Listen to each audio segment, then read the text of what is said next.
The slap rang out, sharp and brutal, and my wife staggered back, stunned. These weren't real cops, just two thugs in tactical vests trying to bully her over a stupid HOA violation. She was recording their nonsense when one of them snapped, swinging his hand across her face. They didn't know who they were dealing with. As I stepped onto the porch, the air shifted. I wasn't the neighbor they expected. Vince went down with a single move. Tony wasn't far behind. But when I checked Vince's phone, I knew they were just getting started. Madeline West had been running this neighborhood like a dictator for years. As the HOA president, she ruled with fear, using petty regulations to control everyone. I had no idea how deep her claws were in this place until that moment. She wasn't just about fences or flags, she was about control. And now, she'd crossed the line. I could feel her eyes on me as I approached the men. She was behind all of this, pulling strings from the shadows. She had no idea who she was messing with.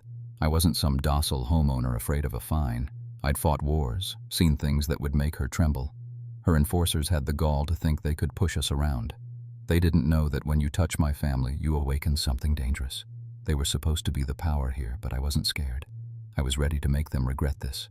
I've learned to read people fast, and when I saw Madeline's smug grin from across the street, I knew this wasn't the last we'd seen of her. But I'd make sure it was the last time she used this fake power against us. It started with small annoyances. A warning about our fence height, a letter about the American flag flying too high, even a notice about Sarah's garden, not to HOA standards, whatever that meant. At first, I ignored it. It's what we'd all been doing for months. But then, those little letters kept showing up like clockwork. Every time I turned around, another violation, another demand to comply with her ridiculous standards. Sarah tried to ignore it. She'd laugh and joke about it. Typical HOA nonsense. But I could see the toll it was taking on her. She worked hard to make our house a home, and these petty notices felt like an attack. They weren't just targeting our property. They were targeting her, her passion, everything she cared about. I saw it in the way she stiffened when the mail arrived, the frustration in her eyes when she tried explaining it to me. I wanted to let it go, but I could feel the pressure mounting. And I knew that pressure wasn't coming from some regulations. It was all Madeline.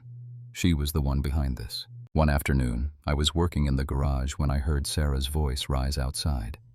Curious, I stepped out, only to see two men, both wearing tactical vests, standing on our lawn. They had these cheap, crooked badges pinned to their chests, and the way they strutted around, it made me sick. They weren't real law enforcement. I knew that immediately. These men, let's call them Vince and Tony, had no business being here. I watched them approach Sarah as she stood by the garden, phone in hand. They'd already started their show, demanding she stop recording them. "Ma'am, you're in violation of HOA rules," Vince barked, voice thick with false authority. "We need you to comply." Before Sarah could even respond, Tony reached for her phone and slapped it out of her hand. My blood went cold. The sound of her iPhone crashing on the pavement was like a trigger. "Don't touch her," I shouted from the door. But they ignored me. Vince, the larger of the two, stepped forward, pushing Sarah back as he tried to take the phone from her. My instincts kicked in.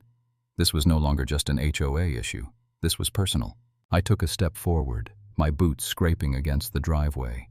"Get away from her," I warned, my voice a calm command. They looked at me, sizing me up, and then I saw it. Tony took a step toward Sarah, raising his hand in a menacing gesture. I didn't wait for him to get closer. Before I could even blink, he slapped Sarah hard across the face. The sound rang out, brutal and unforgiving. It echoed in the stillness of the morning like a shot fired into the air. I watched Sarah stumble back, hand flying to her cheek as she gasped. For a second, everything went silent. I could see the shock in her eyes, the disbelief that someone would be so bold, so violent over a goddamn flag violation. That was it. I snapped. I was out the door in seconds, moving faster than they could react. Tony turned toward me, but before he could swing, I closed the gap. With one sharp motion, I grabbed his wrist and twisted. His body crumpled like a rag doll, and he fell to the ground, gasping.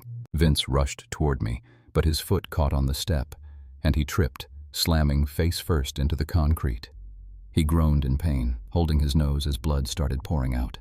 "Get up," I growled, watching them both struggle to regain their bearings. "You think you can just assault my wife and get away with it?"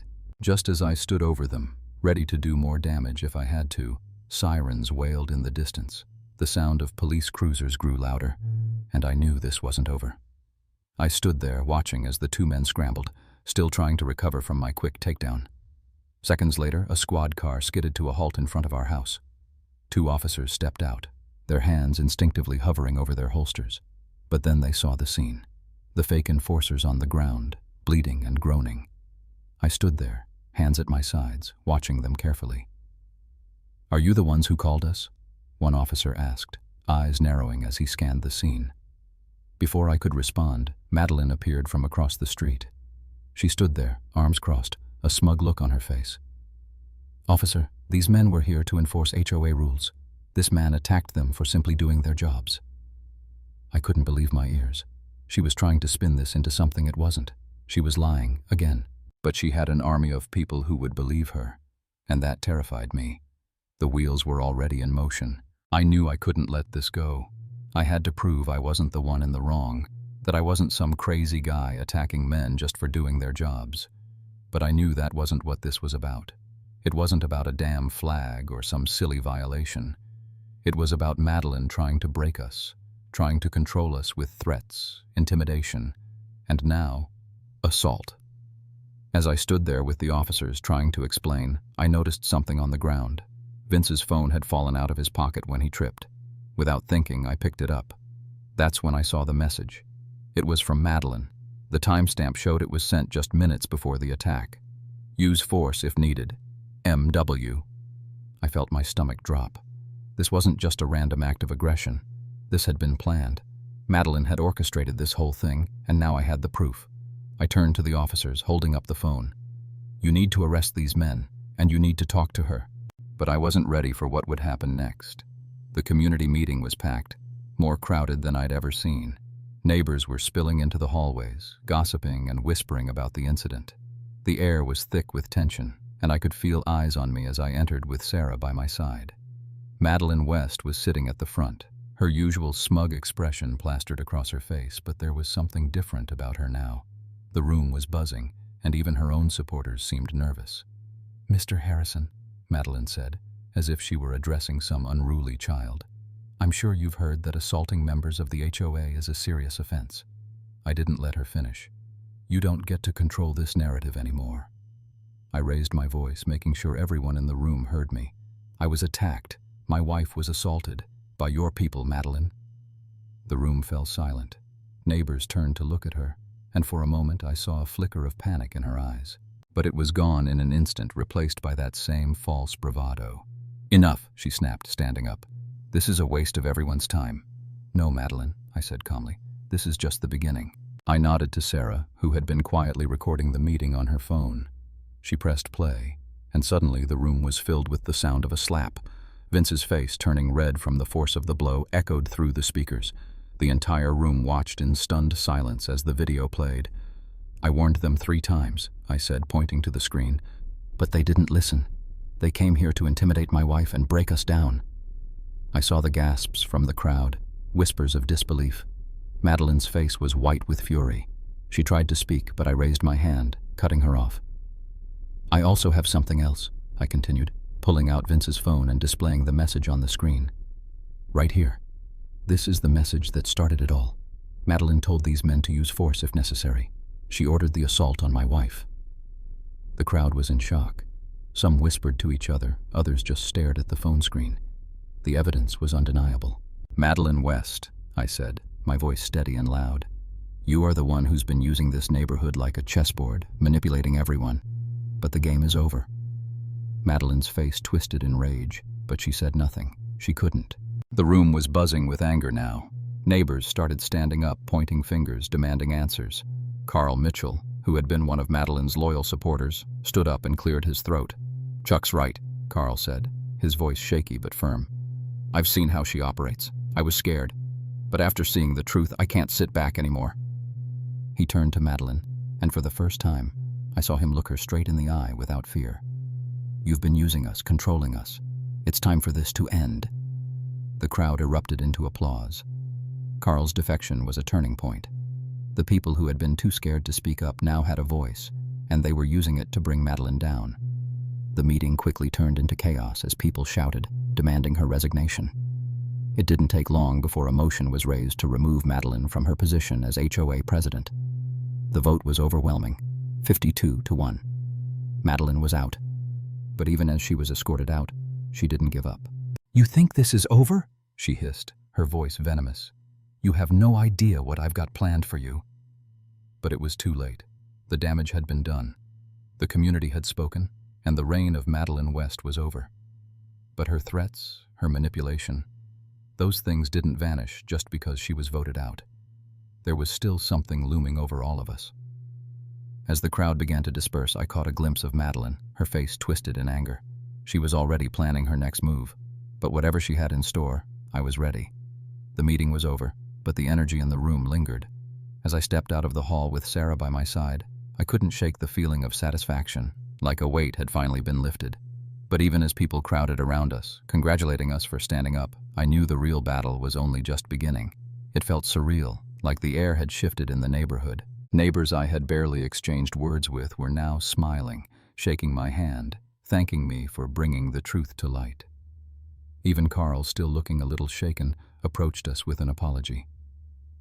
"I didn't know what to do," Carl admitted, his voice thick with regret. "I'm sorry I was part of this mess, but I'm ready to make it right."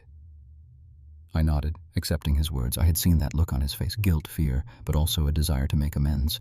Maybe he wasn't the enemy I thought he was.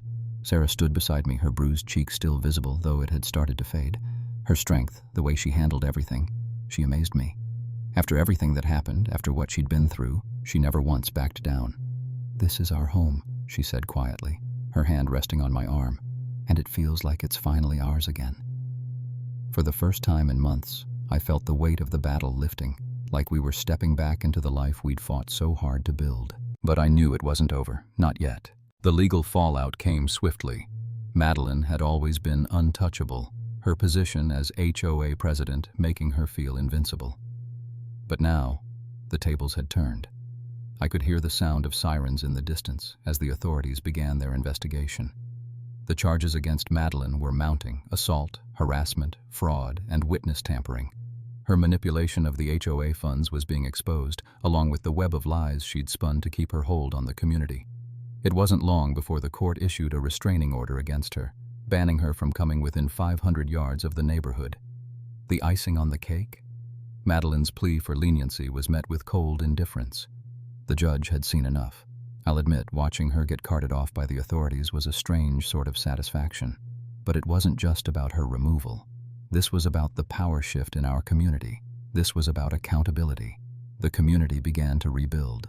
New leadership was voted in, with a fresh sense of hope. Lily and Ethan, the new neighbors who'd moved into Madeline's old house, immediately stepped up to help with organizing neighborhood events. It was like the spirit of the community had been restored. For the first time in years, we could all breathe easier. But as I stood there, watching the neighbors gather and share stories, I couldn't shake the unease that still lingered. Yes, we'd won. Yes, Madeline had been ousted. But what was next? It wasn't until the next morning that I got a message on my phone, a simple text that stopped me dead in my tracks. "She's not done." I didn't need to ask who it was from. It was Ray, our neighbor and former cop. His instincts had never failed us. It turned out Ray had been monitoring some of the goings-on with Madeline's associates. Apparently, she had made a few calls from her cell after the meeting, and when Ray tracked down those numbers, he found that someone had quietly started buying up shares of Community Compliance Group, the very same group Madeline had used to enforce her power. We had won this battle, but the war wasn't over.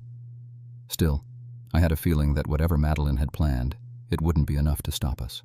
Jennifer Allen, the new interim HOA president, was more than capable of running things. She was fair, strategic, and, most importantly, she didn't have a manipulative bone in her body. Sarah and I sat on the porch later that night, the soft hum of crickets filling the air as we watched the sunset. The kids were laughing in the yard, and for the first time in months, everything felt right.